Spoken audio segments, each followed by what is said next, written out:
Here's the subject we're going to talk about. Is it checkmate? Are we about to see checkmate for the United States of America? By definition, if you were to look up what is the definition of checkmate, for you guys that play chess, you probably already know this, but I'm just going to read this definition. By the term of checkmate, it means to, listen to this very carefully, to achieve a winning position in chess in which you have put the other player's king under a direct attack from which it cannot escape. I'm going to say that last part again. When someone says checkmate in a game of chess, it means to put the other player's king under a direct attack from which it cannot escape. Now, why am I equating that tonight to the United States of America? Well, in order, I'm going to build a foundation on this tonight. We're going to give you a lot of reports. I'm going to share with you some dreams and what possibly could be lying in the days ahead for the great nation of America, or the great nation it once was. I want to take you on a trip on memory lane. I'm going to remind you of some stuff, and then it's all going to come together for you when we get into this. I want to show you this. This was back on June 3rd. So this was last week. The Kremlin warned Washington that it was making a fatal miscalculation by supplying Ukraine United States weapons inside Russia. Putin, when this information was passed along, when it was reported that this was happening, the deputy foreign minister of Russia on Monday warned the U.S. against this potential fatal consequence. He warned that there would be fatal consequences of allowing Kyiv to deploy U.S. supplied weapons against targets inside of Russia. Quote, and I'm reading this right there on the screen so you can see this.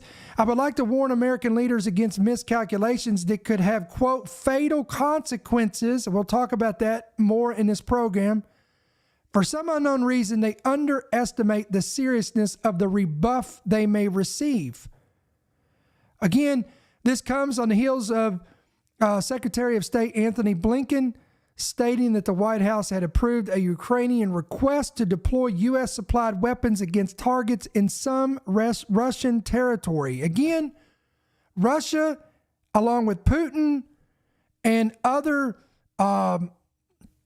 political figures inside of Russia, has warned America and the West over and over again that if you get involved directly in this war, if you supply weapons in this war to Ukraine to defend Ukraine against us, you're setting yourself up for, again, quote, fatal consequences, repercussions. And they've used the N-word over and over again, and I'm talking about nuclear. In fact, Russia and Putin has used the word nuclear so many times on so many different occasions that people has kind of waxed cold to it. They've become numb to this. It's almost, again, like the boy cried wolf. And they're not moved. They're not moved with fear. They're not moved with concern. There's no worry. And they actually believe that Putin is bluffing. But recent developments are very interesting in regards to this entire scenario, and we want to get you up to par with that.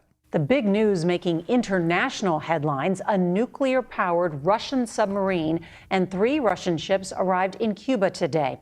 What are these warships doing so close to the United States? There's your question. What are they doing so close to the United States? CBS's David Martin reports tonight from the Pentagon. Having passed just 30 miles off Florida, a 4-ship Russian flotilla pulled into Havana today, led by a warship and a submarine, both armed with guided missiles, and greeted by a 21-gun salute. While the submarine is nuclear-powered, U.S. officials say there's no indication it is carrying nuclear weapons. We, of course, take it seriously, but these exercises don't pose a threat to the United States. It's not the first time Russian warships have pulled into Cuba. But U.S. officials say this appears intended by Vladimir Putin as a high-profile response to the Biden administration's support for Ukraine. There's your answer. So again, this was a direct response.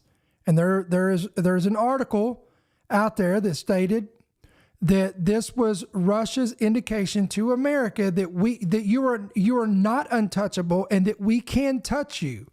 Let's listen on here. The frigate has been used in the past to test one of Russia's newest hypersonic missiles.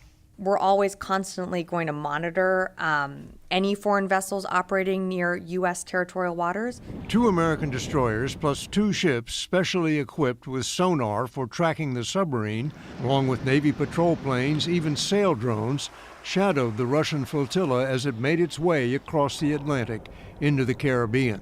The Russian ships are expected to remain in Havana until next week before getting underway again, perhaps for Venezuela. When they do, officials say, the U.S. Navy will start shadowing them again. A nuclear-powered submarine in Havana evokes memories of the 1962 Cuban Missile Crisis, but National Security Advisor Jake Sullivan said today there is no evidence Russia is transferring nuclear missiles to Cuba. Now again, even though U.S. officials are saying that this submarine does not have nuclear weapons equipped with it. However, it does carry, these warships are carrying highly advanced hypersonic missiles that have a range of over 1,000 kilometers. Quote, the Admiral Gorshkov is armed with new Zircon hypersonic missiles. The weapon has been designed to arm Russian cruisers, frigates, and submarines. It can be used against both enemy ships and ground targets. Again, Russian President Vladimir Putin has touted that Zircon is a potent weapon capable of penetrating any existing anti-missile defenses by flying 9 times faster than the speed of sound at a range of more than 1,000 kilometers or over 620 miles. Even though the Admiral Gorshkov is not carrying nukes at the moment, Zircon hypersonic missiles are capable of delivering nuclear payloads. If Zircon hypersonic missiles are launched from a Russian warship positioned just off the East Coast, they would start hitting targets inside the U.S. in just a matter of moments. So what is this all about? Again, Russia has given us a clear indication to U.S. officials, the White House, the Biden administration, that you are pushing this too far. We've told you, stay out of it. Don't supply weapons to Ukraine. And when you do this, you are pushing your country closer and closer to a nuclear confrontation. Now, this report also comes on the heels of the head of the U.S. Indo-Pacific Command, who came out and warned that he intends to create what he called a hellscape for the Chinese if they pull the trigger on an invasion of Taiwan. Quote, let me read this. The U.S. military is planning to create a hellscape of drones in the Taiwan Strait if China decides to move in to attack Taiwan. And this year, the top U.S. military commander in the region recently told the Washington Post. He went on to say that thousands of drones, unmanned submarines, and drone boats into the strait will be poured into the strait to buy time for the U.S. and Taiwan to prepare a defense of the island. Quote, I want to turn the Taiwan Strait into an unmanned hellscape using a number of classified capabilities so that I can make their lives utterly miserable for a month, which buys me the time for the rest of everything. Again, this came from the head of the U.S. Indo-Pacific Command. Now, this also comes on the head of the president of Serbia, who recently warned that, listen what he says here, quote, we will have World War III within 3 to 4 months. This is very disturbing. This is from Hal Turner radio show, so we want to give the credit there.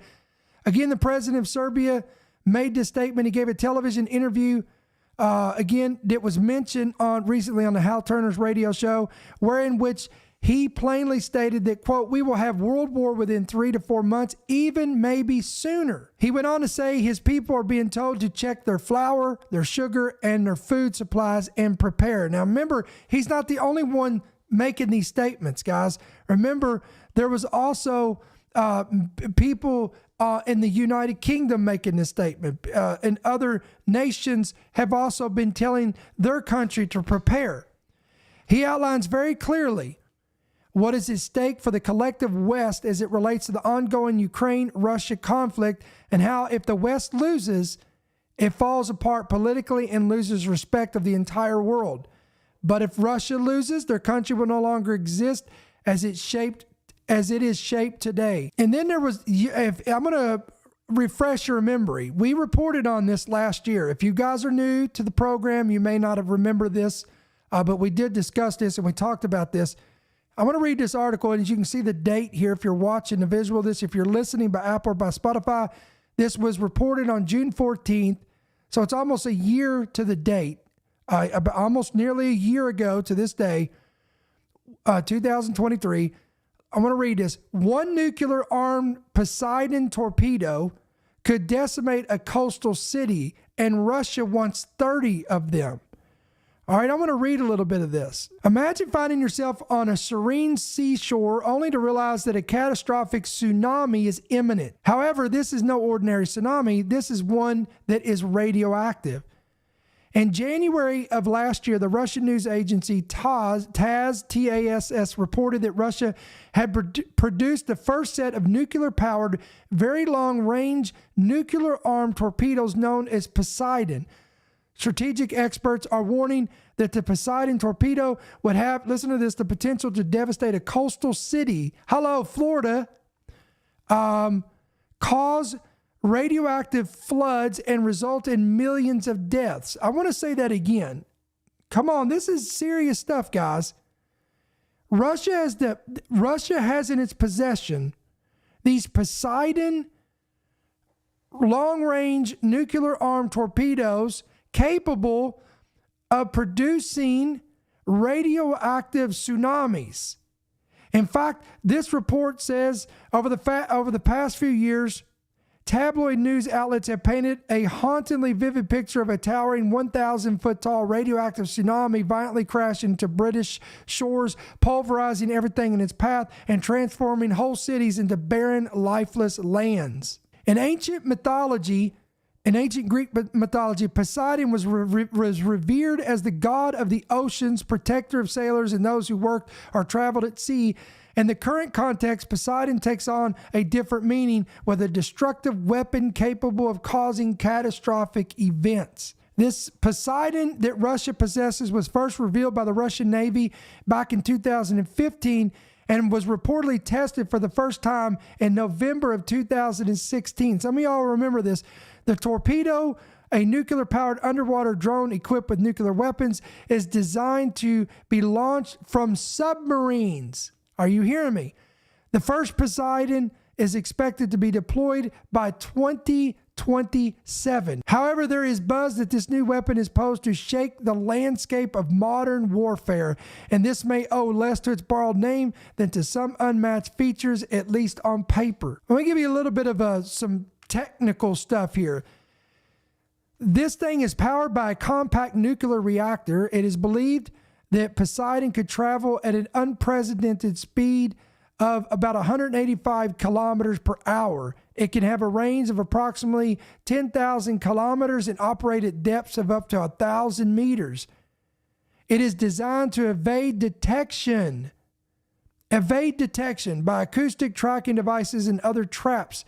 The Poseidon has a diameter of approximately 1.6 to 2 meters, particularly riveting its torpedoes' devastating payload, a nuclear warhead with a likely yield of at least several megatons.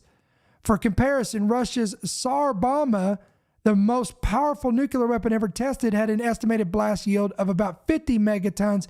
But some experts are saying that this weapon, this Poseidon, will be able to have the capability of 100 megatons. Now, I thought this was interesting when I was putting this research together. Yet another warning from seismologists has just come across the wire this week. Here's the headline, quote, scientists warn that a 9.0 earthquake along the Cascadia subduction zone could send a 100-foot tall tsunami slamming into the West Coast. Now think about what we just talked about. Now, of course, we're getting into a tectonic shift on a fault line producing, again, of a magnitude 9.0 that would cause or generate a tsunami of this magnitude. But again, I want you to go with me and think about a hypothesis for just a moment. What if we had a Russian nuclear sub with one of these Poseidon bombs, torpedoes, if you would, on its payload, in it, and it was to release this on a coast, and this could trigger and produce what they're saying is 100-foot tsunami that would be radioactive. Now, according to a recent report, Russia has abruptly changed its nuclear drill scenario. This was yesterday, it was 2 days ago. It, again, abruptly changed its entire scenario, moving it closer to NATO borders. This comes a day after Moscow and its ally Belarus launched joint drills aimed at training their troops in tactical nuclear weapons. This also comes as a report came across, this was yesterday, we reported this, over 300,000 NATO troops on high readiness to tackle threat from Russia. This report indicates that NATO has now surpassed its goal of placing 300,000 troops on high readiness, a significant move in response to the threat from Russia. A senior alliance official told the Associated Press recently that this development comes as part of NATO's strategic overhaul following Russia's invasion of Ukraine 2 years ago in 2022. Quote, after Moscow's aggressive actions in Ukraine, NATO leaders committed to significantly boosting the number of forces ready for rapid deployment. The plan aimed to ensure commanders within the alliance could mobilize substantial troop numbers within 30 days. This move is considered a major shift in NATO's approach, reflecting the alliance's recognition of the heightened security risk in Europe and the need for rapid response capabilities. There's another headline. Putin's fleet of warships in Cuba is direct warning to Biden. A direct warning to Biden. Sleepy Joe. Here's another report from Reuters. Russians are told to mobilize to inflict, quote, maximum harm on West in response to sanctions. Again, you can see the article was dated.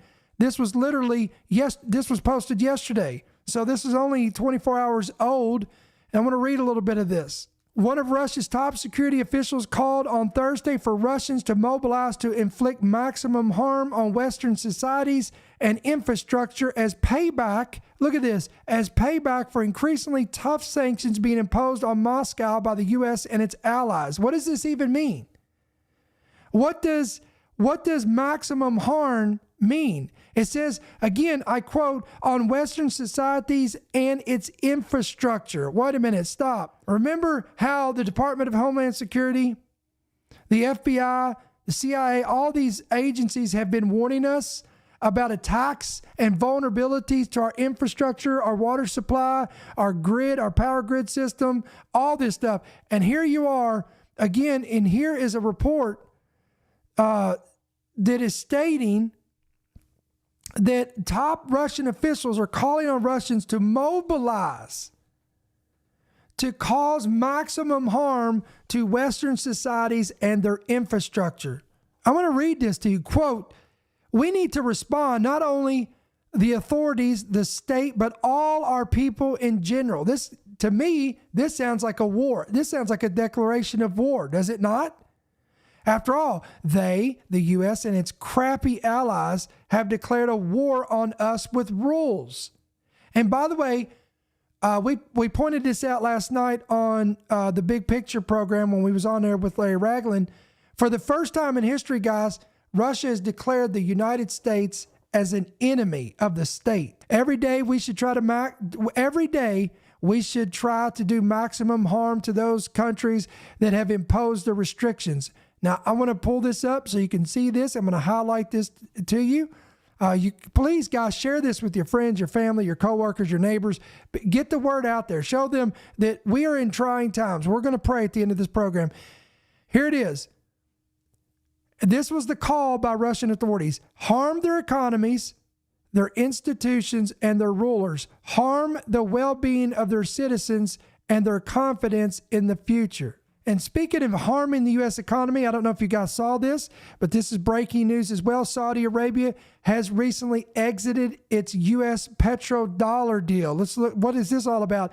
The financial markets are bracing for disruption now that Saudi Arabia has decided not to renew its 50-year petrodollar partnership with the U.S. This opens the door for Saudi Arabia to sell oil and other goods instead of exclusively in the U.S. dollar and multiple other currencies, including the Chinese renminbi and euros, yen, and digital currencies such as Bitcoin. So this is a blow to the U.S. dollar. If you don't believe me, look at this. This is from Newsmax. Saudi Arabia's shift to other currencies is expected to hasten the global movement away from the dollar. The contract, originally signed on June 8, 1974, expired just a few days ago, although the petrodollar system was established in 1972 when the U.S. decoupled its currency from gold. The 74 security agreement that the U.S. and Saudi Arabia signed heralded close cooperation between the two countries by establishing two joint commissions, one on economic cooperation and the second on Saudi Arabia's military needs. And this is not a big shock, guys. Listen to this. Saudi Arabia recently announced it joined Project Enbridge to explore a multi-central bank digital currency, CBDC. Who didn't see that coming? Have we not been warning everyone? Have we not been telling you that, again, I believe this digital currency is going to pave the way for Revelation 13, the mark of the beast, that system of buying, selling, and trading. I believe I have no doubt that a digital currency is the direction that we're going, and country after country after country is going to eventually jump on board with this. In fact, more than 26 nations are already Enbridge members, including Federal Reserve Bank of New York, International Monetary Fund, World Bank, European Central Bank, Reserve Bank of Australia, Bank of Israel, Bank of France, the Central Bank of Bahrain, Central Bank of Egypt, Central Bank of Jordan, the Bank of Namibia, and South African Reserve Bank. Hello. And then is it any wonder that there is all these banks that are in trouble in the U.S. and they're collapsing and they're falling through? Why? Because this is all going to pave the way for this CBDC, or this central bank digital currency. And of course, North Korea, you don't think North Korea is just going to sit back and not get involved with their rhetoric either. According to this, is all falling on the heels of what Russia just their actions taken off the coast of Florida. A major North Korean state-run organizations, multiple, are reportedly holding mandatory lectures on the importance of nuclear weapons. There's the N word again, and a national focus on self-defense. Listen to this. In the face of aggression from the United States and South Korea. Look at here. Quote, while the U.S. and its South Korean puppets are preparing a war of aggression against DPRK, or the Democratic People's Republic of Korea, the leadership of the Marshal, which is Kim, has turned the DPRK into a, quote, nuclear power that one can hope to defeat. The messaging goes according to the lecture.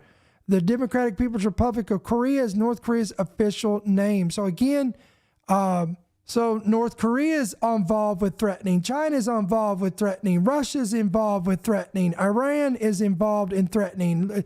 Do you not see this collaboration of nations that are all forming this confederacy with all the same desire at hand, and that is to completely annihilate the West? Now, in direct response to this, the United States reportedly deployed a nuclear submarine to Gitmo as Russian warships again gather for Caribbean exercises. Now, I want to take a pause for a second, and I want you to kind of just recap everything that we've talked about. I want you to process this. That's why I said we're going to pause for a second. I want you to process all this. Think about everything we just discussed today. Think about the threats that are happening from Russia. Look at the maneuvers they're taking. Look at the promises they're making and what they have warned us. And look at, you have North Korea making these threats. You have China that is making these threats. You have all this stuff coming together. And when I was putting this together, again, it always comes to my mind, just different dreams by multiple individuals, including myself. In fact, I found this. I want to pull this up. So I'm going to give you some context before I push the play button on this. I'm going to do a reaction to my own video. This was a vivid, full color, 3-dimensional dream that I had back on Thursday morning, August 20th, 2015, approximately somewhere between 5:45 and 6 a.m. Eastern. This is all documented. This is the actual video of me. Some of you guys will remember when I released this live and I had this dream. And back then, in 2015, this scenario was not even in the radar. Sure, there was some rhetoric here and there, but nowhere like it is now. Nowhere. The Ukraine was not in a war with Russia. Putin was not threatening the West. Putin was not declaring the West and especially America as an enemy of the state. None of that. Okay, so I want to push play on here, and I want you to listen carefully. This is what I saw, again, in a dream on August 20th, 2015. And this is an image of America being invaded. And in this image, they're being invaded from the west and from the east. But in the dream, I saw a map just like this. Now I didn't see these towers right here, so this wasn't in there.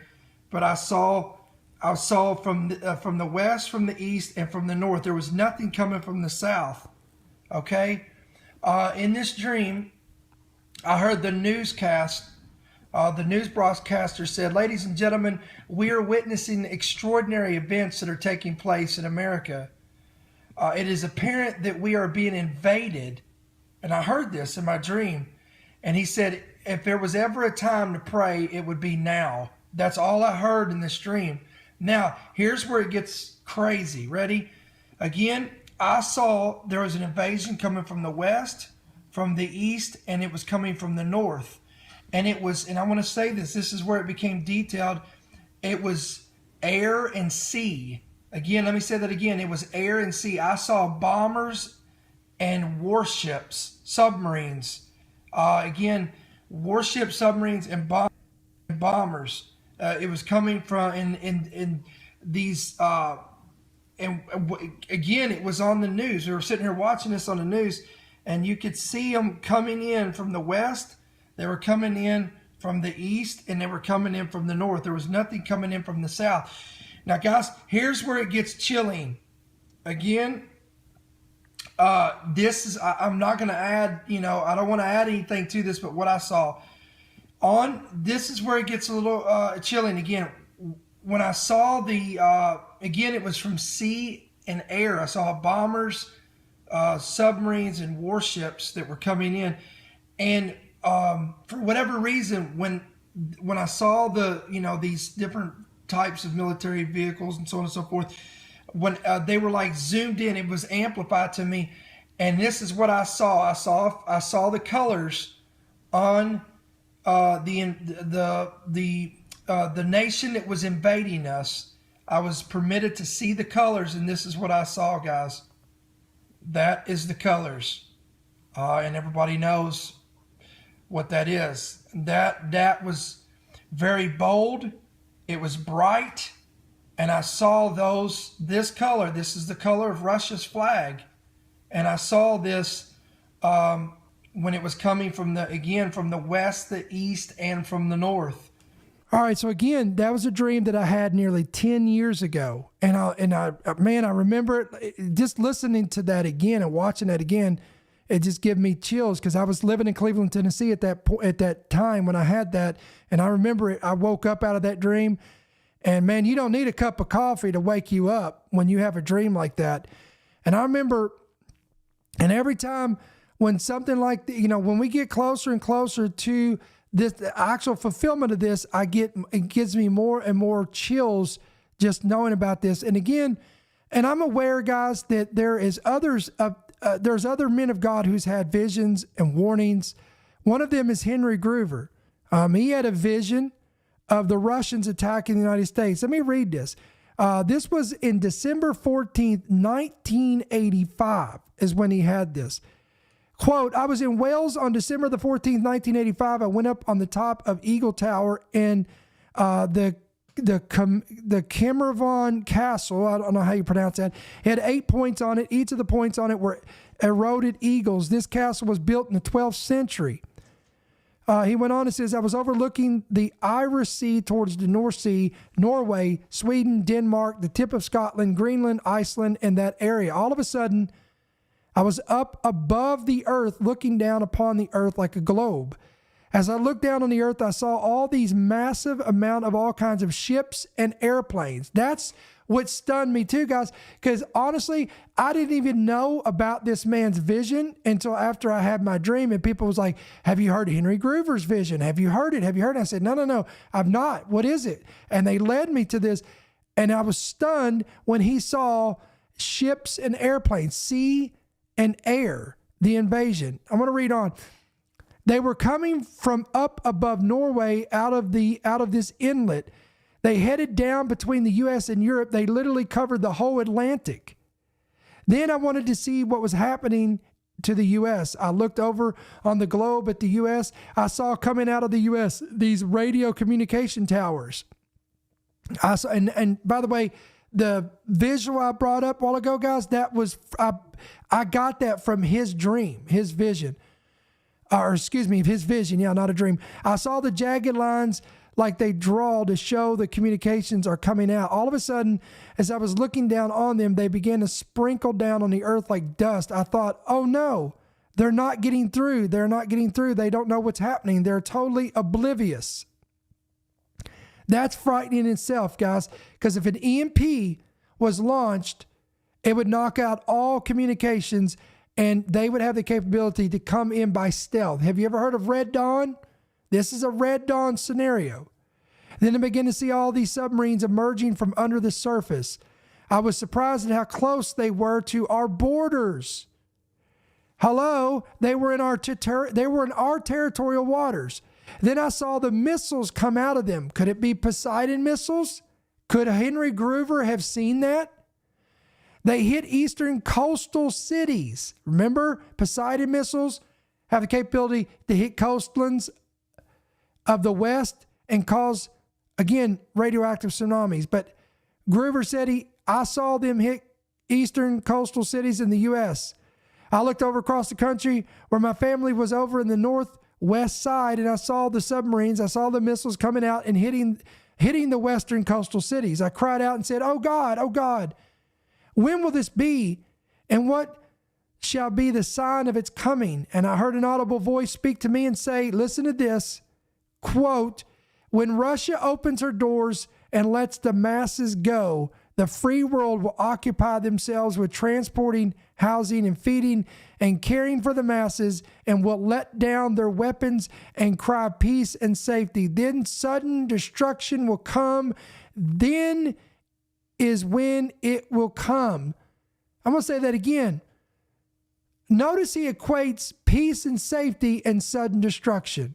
Just like Paul told in Thessalonica. He told the church of Thessalonica the same scenario. Now, I'm not saying that the Russia attack in the U.S. is going to fulfill 1 Thessalonians where it says peace and safety and sudden destruction, because I believe when it comes to something like that, guys, that prophecy can be equated to multiple scenarios. And I believe it's a clue that God gives us that when we hear the nations of the world and its leaders cry peace and safety, then you will always know that it will be followed by sudden destruction. And we could go back to the time of Hitler, the Holocaust. We could talk about World War II, World War I, World War II, all these other wars that we have a point of reference to that we could fit that bill as well. So this is very intriguing to me. There was also... Now, this man of God, I'm not going to give his name out of wisdom, okay? But he was a man of God. He's no longer with us today. But he wrote, there was a series of journals he wrote. He had visions, dreams. This man heard from God. He would tell you, if he told you something, you could take it to the bank. It was going to happen. God used him in signs, wonders, miracles. I'm not going to read all of this. I'm only going to read one paragraph. But this man, before he died, the Lord gave him a vision.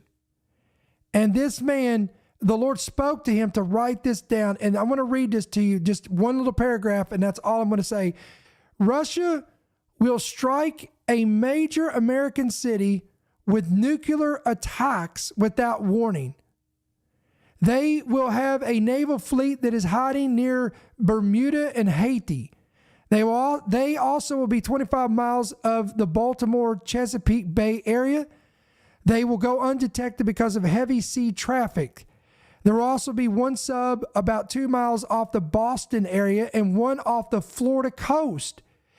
Guys, this man had this vision decades ago. And here we are today with a nuclear-capable Russian submarine off the coast of Florida. This is chilling. And he saw this.